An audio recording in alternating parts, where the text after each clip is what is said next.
Chapter 6, Implementing.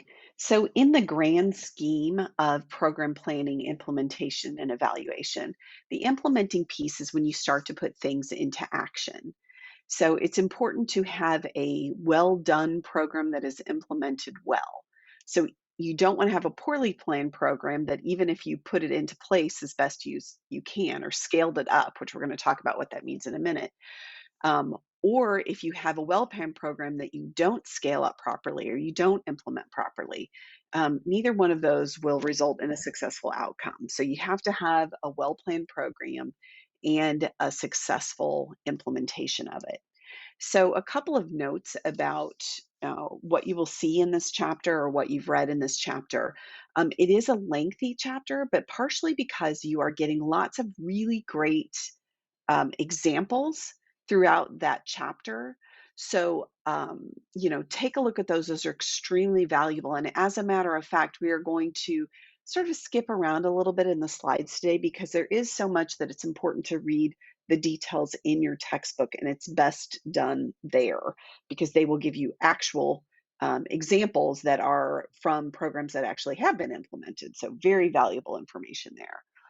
Um, Also, you'll see two different ways or models of how to scale up programs. And that also is a lot of what you'll see in the slides today.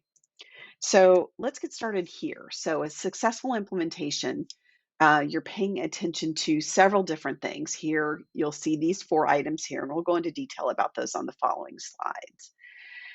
So look at the community. So this is the community in which you are implementing a project, right? A project, a program, an implementation, a new policy, whatever that might be. Think about how ready is the community? Do people feel like there's something that needs to be done? And if not, you'll notice in your textbook there's a nice series of sort of stages, and they look a little bit like the trans theoretical model a bit. Like, it may ring a bell when you're reading those about readiness. Like, if you have a community and you realize that there's no awareness, what do you do to move them to the next stage? If you have a community where there is a problem, but they're kind of denying that there's a problem or denying that there might be a solution, how do you kind of move them to the next stage? Because what you're wanting to see is that you've got a community that is ready for a program, right? So you have to have that to really have that buy-in. Also, look at community capacity. So, this is like what skills and experience of the people in the community, in your resources, in your network of relationships within the community to solve problems. So, what exists in the community that can help address some of the health needs that you're seeing and that are related to the project? Policies and politics, we tend to kind of, eye roll a little bit about, politics, but understand that's an important piece of public health. So, in terms of politics, we elect health officials, and they are the people who affect adoption of policies and programs. Money, they're the ones that have, control over some of the fiscal resources that we have. And it's important to sort of realize that is sort of a link together. So, community votes for uh, people in who are representing them, and those representatives have a lot of power. So you do need to think about that. Um, Funding. So we just talked a little bit about funding. Uh, you have to have enough funding to make a project go forward. If you simply don't have that, it's unethical to really start a program knowing that you don't have proper funding to see it through. So making sure that you have access to, how much money. And your book does a really good job of talking about how federal funding comes to the state and local areas for that area's health needs. So take a look at that. Also think about like geography, where is your target population? Where are the organizations that you're working with? Are we urban? Are we rural? Are we, very rural? And is transportation going to be an issue? How's even like the internet infrastructure, how is that? Think about the providers. So the providers, those are the people who are responsible for delivering the program to your intended audience. So sometimes that is the people who kind of came up with the program. So, it could be, but oftentimes those are additional people. It may not be the ones who authored the program, but it can be, but oftentimes it's other people sort of at different health departments or at different levels of a health department or a hospital or a community center. Can be, employees or volunteers. So think about the characteristics of those who are delivering the program. What are their beliefs and attitudes? Like, do they feel like there's a need for this program and believe it will be effective? That's important, right? What is their level of confidence or self-efficacy in their own abilities to deliver a program, which also ties in with that idea of proficiency. So, do they actually have those skills and abilities?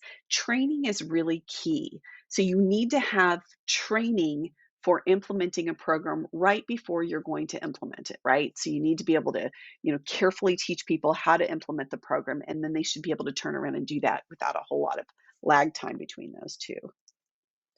So think about the organization. So, so we had kind of the provider, like the people who were going to deliver the program. Think about those organizational characteristics as well. What sort of leadership support do you have? So, does this, are there people in this organization that are supportive of the project or the program or the implementation that you're doing? It's important to kind of consider that. Also think about resource availability. So, because that is one of the biggest problems that we see with public health programs, is just making sure that you've got sufficient and reliable funding for that organization.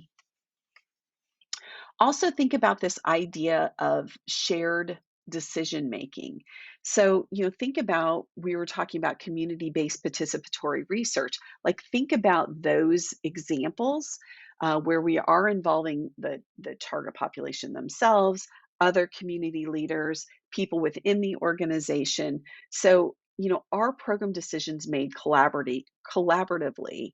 Um, with input from these other, the planners, the stakeholders, the people who are involved, it's much more likely to be successful than if you have a top-down approach. You also need to look at the program characteristics. So, what exactly is the program? So, a lot of what we're talking about today and what you're reading about in this chapter is about sort of how do you take a program that is, already planned, that like the activities for the most part are sort of already planned, and how do you begin to put those into um, like release them to your target population or start that program actually reaching the people you intend to. So you have to look at the actual program itself. So think about diffusion of innovation theory. This may be, I don't think this is probably the first time you've come into contact with this. I think we actually talked about this in the theories chapter. So think about that concept of compatibility and complexity. So compatibility in terms of whatever this community sees as sort of their needs, their values, their culture, if it's compatible with that, you will be much more likely to have a successful implementation. And then remember the concept of complexity. How easy or hard is this program to understand or to use or to implement? So the more complex, the harder it will be to put into place, right? It doesn't mean that your program has to be simple, but if it is more complex, then you are probably going to have to spend more time doing like trainings, right, for the people who are actually going to implement it. Okay. So moving on, sort of a different way to think about this is what are some challenges that can come up? So things that could possibly make it so your implementation of this program is less successful or more successful. So you'll come across this word fidelity quite a bit. And fidelity means, is that program delivered as it was designed by the original program planners or developers? So are you, in that concept of fidelity. So if you don't have good fidelity, you may end up with a situation. Let's see, where was that? I think there's a slide. Okay, here.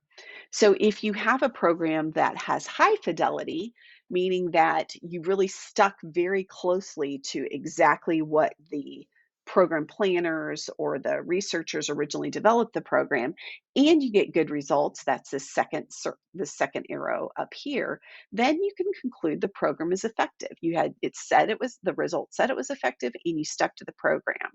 Well, what happens if you stuck to the program and you got results that weren't very good? Like, you found your program was not very effective.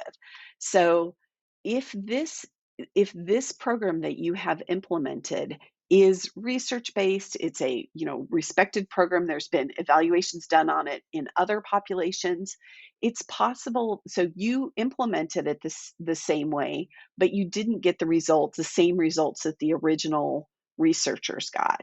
Well, that means your program is not effective for some reason other than implementation. So it wasn't that you implemented it poorly, it's something else is going on, and you would kind of have to go back to the drawing board to figure out what that is. All right, well, let's say you take a program that researchers or program planners have put together, they pilot tested it, it's, supportive, it works, yes, but then you only end up doing parts of it, or you do half of it, or you change quite a bit of it. Um, and I'm not saying you have to do all of it. We'll talk about that a little bit later, but and you get good results. Let's say you're only doing, part, or you've really altered the program quite a bit and you get good results. Well, that's great that you got good results, but you cannot say that it's the program that's effective because you didn't really implement it the way it was intended. So you can't take credit for that. And then the last one is, if you don't implement it the way that it's intended and you get poor results, the program itself is not effective. Yeah, well, because you didn't actually implement the program, right? So, okay, let's go back here, talking about fidelity. So, think about some components of making sure that you have fidelity to the original program. Adherence, the people who deliver the program have to follow implementation protocol as provided by the original developers of the program. So they have to follow those instructions. Dose is how much of the program as it was originally developed and established effectiveness for, how much of that do you do? So the higher dose or exposure, the higher that you are doing it exactly that way that it was done in the original by the original researchers, the original program planners, then the better. Delivery quality, so, making sure that you have, staff that is trained, that you've kind of made a match with your population and the program that's being delivered. Participant responsiveness, and this is, how interested are people in the program? Like, you know, you're not gonna get a lot of response if this is seen as, something that's not important to them. They're not excited about it. They maybe don't see that it fits their needs, don't appreciate it. Any of those things can actually challenge how much you sort of stick to that plan. Program differentiation, this means that something is, different or something is unique to the program and that it is necessary for its success. So oftentimes if you are taking a program that has been, evidence-based, it's been established in another population or, some very, very similar population by the original researchers or program planners, they've had very good evidence in their program evaluations that it works, there you sometimes can't implement exactly the same program. You might have to do some adjustment. So, are you making sure that the key things that are most important for the success of that program are still in there, or have you taken some of those key components out of there? So think about um, how closely you are adhering to the most important parts of that program. And again, and your textbook does a great job of making sure that you are actually going back to ask the original program planners or the original researchers, like, what are the key pieces? Like, could this be taken out or could this be adjusted? What are the five key pieces that this program has to have?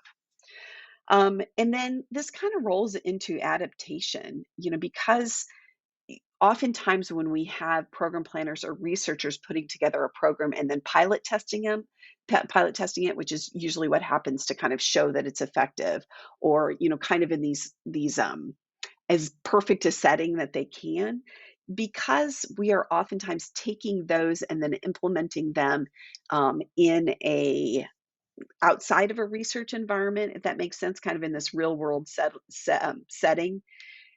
There may be some adaptations that need to be done, like, kinda like what I referred to before. Some things are little, could be that you're changing. I think your textbook uses the example of, like, changing a language, like, if you have to have things translated into Spanish, say, for example. That is less of an issue than, taking out whole cloth some of the activities or some of the plans that are in that. I think we're gonna stop here, and we'll start, with part 2.